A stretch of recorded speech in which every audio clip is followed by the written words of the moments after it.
주님께서 여러분과 함께 또한 사제의 영과 함께 루카가 전한 거룩한 복음입니다. 주님 영광 받으소서. 그 무렵 예수님의 제자들은 길에서 겪은 일과 빵을 떼실 때에 그분을 알아보게 된 일을 이야기해 주었다. 그들이 이러한 이야기를 하고 있을 때 예수님께서 그들 가운데 서시어 평화가 너희와 함께 하고 그들에게 말씀하셨다. 그들은 너무나 무섭고 두려워 유령을 보는 줄로 생각하였다. 그러자 예수님께서 그들에게 이르셨다. 왜 놀라느냐? 어찌하여 너희 마음에 여러 가지 의욕이 있느냐? 내 손과 내 발을 보아라. 바로 나다. 나를 만져보아라. 유령은 살과 뼈가 없지만 나는 너희도 보다시피 살과 뼈가 있다. 이렇게 말씀하시고 나서 그들에게 손과 발을 보여주셨다. 그들은 너무 기쁜 나머지 아직도 믿지 못하고 놀라워하는데 예수님께서 그들에게 여기에 먹을 것이 좀 있느냐 하고 물으셨다. 그들이 구운 물고기 한 토막을 드리자 예수님께서는 그것을 받아 그들 앞에서 잡수셨다. 그리고 그들에게 이르셨다. 내가 전에 너희와 함께 있을 때 말한 것처럼 나에 관하여 모세의 율법과 예언서와 시편에 기록된 모든 것이 다 이루어져야 한다. 그때 예수님께서는 그들의 마음을 여시어 성경을 깨닫게 해주셨다. 이어서 그들에게 이르셨다. 성경에 기록된 대로 그리스도는 고난을 겪고 사흘 만에 죽은 이들 가운데에서 다시 살아나야 한다. 그리고 예루살렘에서부터 시작하여 죄의 용서를 위한 회개가 그의 이름으로 모든 민족들에게 선포되어야 한다. 너희는 이 일의 증인이다.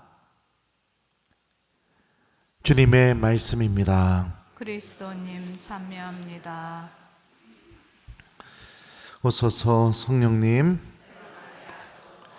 너희는 이 일의 증인이다. 안녕하세요. 저는 어제 동창 신부님이 불러가지고 거기 본당 가가지고 부활 특강을 이렇게 하고 왔습니다. 밴드에다 영상 올렸는데 보셨는지 모르겠습니다. 오랜만에 청주교구 동창 신부님 만나서 아주 특강도 기뻤지만 특강 이후에 신부님들하고 함께 보낸 시간이 너무 기뻤어요. 오늘 복음을 보면 아주 특이한 점들이 한 가지가 발견되는데 그게 뭐냐면 루카 복음서는 다른 복음서하고는 다르게 예수님께서 육신을 갖고 부활하셨다는 것을 굉장히 강조하고 있다는 걸 알 수 있습니다. 제자들에게 이렇게 말씀하시죠. 왜 놀라느냐? 어찌하여 너희 마음에 여러 가지 의욕이 있느냐? 내 손과 내 발을 보아라. 바로 나다. 나를 만져보아라. 유령은 살과 뼈가 없지만 나는 너희도 보다시피 살과 뼈가 있다. 이렇게 제자들에게 당신의 손과 발을 보여주셨는데 복음은 어떻게 얘기합니까? 너무 기쁜 나머지 제자들이 어떻게 하고 있었어요?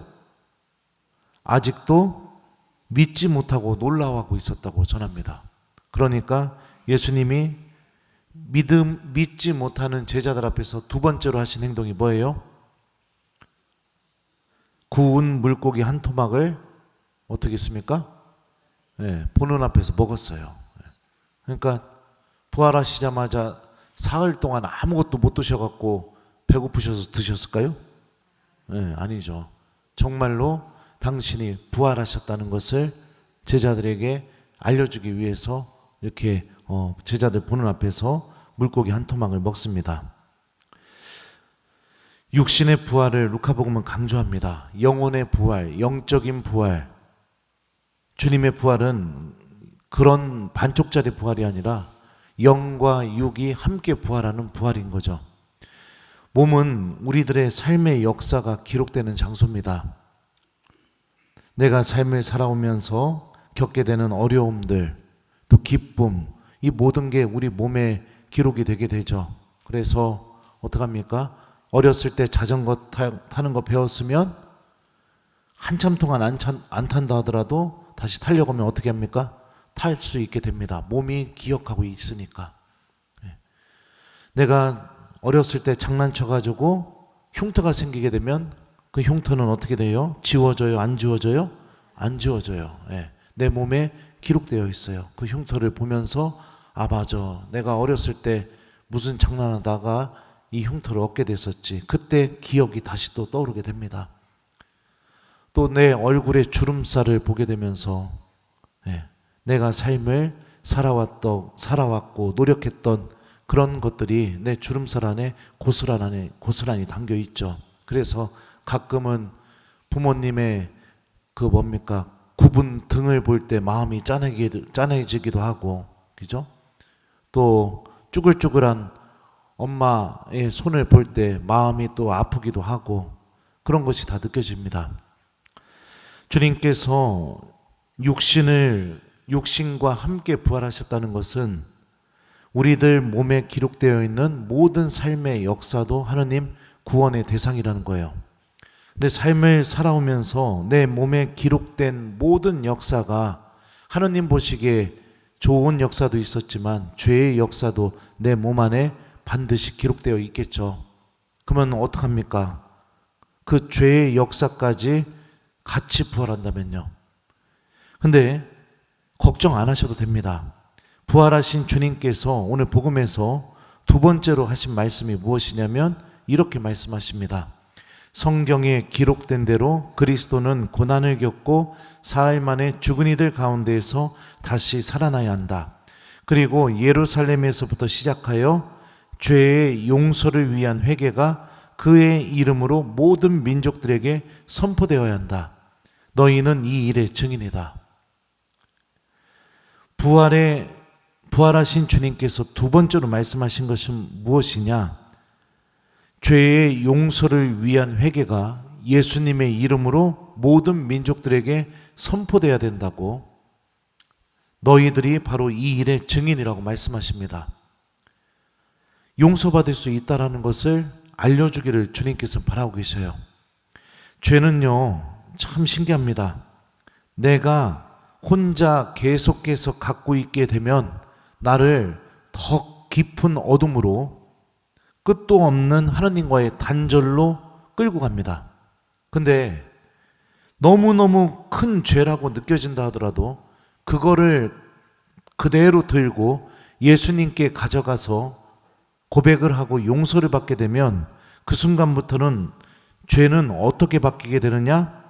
이런 죄를 저질렀음에도 불구하고 하느님께서 나를 용서하신 하느님 자비의 표징으로 바뀌게 됩니다. 이런 나를 구원하신 하느님 은총의 표지로 바뀌게 돼요. 이게 죄가 갖고 있는 양면성이죠. 부활하신 주님께서는 우리들이 하느님 죄의 용서의 증인이 되기를 원하고 계십니다. 우리 몸에 기록된 좋은 역사도 있지만 주님께 보여드리기 너무나 부끄러운 그 역사까지도 하느님께서는 다 용서하셔서 우리들의 삶의 역사 전체를 다 구원으로 인도하기를 원하신다는 이 하느님의 사랑이 우리들의 믿음을 통해서 드러나기를 바라고 계셔요. 그러면 우리가 부활의 삶을 산다는 것은 무엇을 의미할까요? 내가 하느님의 부활을 믿고 있는 사람이라면 나의 삶이 정말로 어떻게 변화가 돼야 될까요? 오늘 말씀에 빗대어 본다면 이제는 판공성사 표 나올 때만 고해성사 하는 게 아니라 고해성사를 사랑하는 사람으로 변화가 일어나야 되겠죠. 이게 바로 부활의 증인으로서 살아가는 모습인 겁니다. 주님이 그럼에도 불구하고 나를 용서하신다. 나의 삶이 이렇게 망가지고 넘어졌음에도 불구하고 이런 나를 용서하셔서 내가 다시 희망을 갖고 구원을 향해서 걸어갈 수 있게 하느님이 나에게 그렇게 사랑을 베푸시고 자비를 베푸셨다. 이 놀라운 신비를 드러내는 거, 이게 바로 부활의 삶입니다. 오늘 일독서를 보게 되면 베드로 사도는 어제 이야기에 이어서 성전에서 앉아있던 안전뱅이를 일으킨 다음에 이제 사람들에게 하느님의 구원에 대해서 알리기 시작하게 됩니다. 이렇게 말해요. 이제 형제 여러분, 나는 여러분도 여러분의 지도자들과 마찬가지로 무지한 탓으로 그렇게 하였음을 압니다. 하느님께서는 예언자의 입을 통하여 당신의 메시아께서 고난을 겪으시리라고 예고하신 것을 그렇게 이루셨습니다. 그러므로 회개하고 하느님께 돌아와 여러분의 죄가 지워지게 하십시오. 베드로가 이렇게 복음을 전할 수 있었던 이유가 뭘까요? 용서받은 사람이었으니까. 하느님의 자비를 체험한 사람이었으니까. 그럼에도 불구하고 하느님께서 나를 포기하지 않고 구원하기를 원한다는 것을 누구보다도 깊게 체험했으니까. 왜요? 예수님을 배반하고 버렸던 나를 주님께서 다시 용서하시고 다시 사랑으로 받아주셨다는 것을 베드로는 체험했죠. 그러니 베드로는 자신 있게 얘기할 수 있는 겁니다. 하느님이 용서하시는 분이시라는 거, 자비를 베푸시는 분이시라는 거, 그리고 여전히 사랑하고 계시는 분이시라는 거, 이거를 이웃들에게 전할 수가 있었던 거죠. 오늘 복음에서 예수님께서 말씀하시는 부활의 증인의 모습이 그대로 베드로를 통해서 드러나게 됩니다. 우리들도 마찬가지입니다. 예수님 부활의 증인입니다. 그렇다면 주님의 부활을 믿고 있다면 내 자신도 주님께 용서받는데 머뭇거리거나 인색해서는 안 되겠죠. 이 신비를 내가 믿고 있는 사람이니까요. 두 번째는 이웃들이 잘못하거나 넘어지게 되었을 때 나도 다른 사람들처럼 똑같이 손가락질하고 비난하고, 그래서 그가 저지른 죄 때문에 다시는 일어나지 못하게, 다시는 희망을 갖지 못하게, 그런 삶에 떨어지게 협력하는 그런 잘못된 사람이 돼서는 안 되겠죠. 적어도 내가 부활을 믿고 있는 사람이라면요. 희망을 주고, 그럼에도 불구하고 하느님이 용서하신다는 것을 가르쳐주고, 그리고 또 나의 삶도 끊임없이 주님께 용서받는 것을 통해서 나를 바라보는 이웃들도 내가 주님께 용서받는 모습을 통해 다시 희망을 가질 수 있게, 이렇게 부활의 증인의 삶으로 살아야겠죠. 예수님께서는 제자들에게 이 증인의 삶을 살으라고 말씀하시기 전에 먼저 이런 행동을 하셨어요. 그때에 예수님께서는 그들의 마음을 여시어 성경을 깨닫게 해주셨다. 하느님의 말씀을 깨닫는 삶이 먼저 선행되어야 됩니다. 구약부터 신약 성경에 이르기까지 주님께서 끊임없이 당신께 등을 돌린 이스라엘을 붙잡고 계시는 그 하느님의 말씀이, 끊임없이 이스라엘을 용서하시는 그 하느님의 말씀이 병자들을 일으키고 죄인들에게 하느님의 용서의 말씀을 전해주시고 치유해 주시고 마귀들을 내쫓으시고 가난한 이들에게 하느님 나라의 주인공이라고 말씀해 주시고, 복음이 고백하고 있는 그 예수님의 말씀이 내 안에서 먼저 깨달음으로 다가와야겠죠. 그렇게 될 때 우리는 그 말씀의 힘에 의지하면서 오늘 주님께서 말씀하신 이 부활의 증인의 삶을 살아갈 수 있게 될 겁니다. 오늘 복음이 우리에게 알려주는 이 부활의 증인의 삶, 우리들의 삶 안에서 잘 이루어졌으면 좋겠어요. 많은 교우들이 주님의 부활을 축하하면서도 죄의 용서를 위한 회개가 선포되는 것에 대해서는 별로 좋아하지 않습니다. 내 자신에게도 내 이웃에게도 어느 순간부터 고해성사는 너무나 힘들고 어렵고 버겁고 없었으면 좋겠고, 그렇게 생각하는 교우들도 참 많이 있습니다. 사랑하는 교우 여러분들, 우리는 부활의 이 은총을 믿고 있는 사람들입니다. 그렇다면 우리 모두 오늘 부활하신 주님께서 말씀하시는 것처럼 하느님은 그럼에도 불구하고 우리를 용서하신다는 이 부활의 놀라운 표징이 되는 신앙인으로서 삶을 살아가 봤으면 좋겠습니다.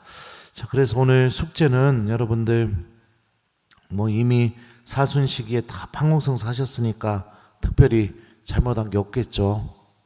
오늘 주무시기 전까지 혹시나 가족들이 잘못하거나 실수하면 막 뭐라고 하고 비난하고 이거 하지 말고, 내가 좀 넉넉한 마음을 갖고 주님께서 용서하신다 그런 마음으로 내 가족들의 잘못, 실수 그거를 좀 보듬어주는 저녁이 되기, 이거를 숙제로 드립니다.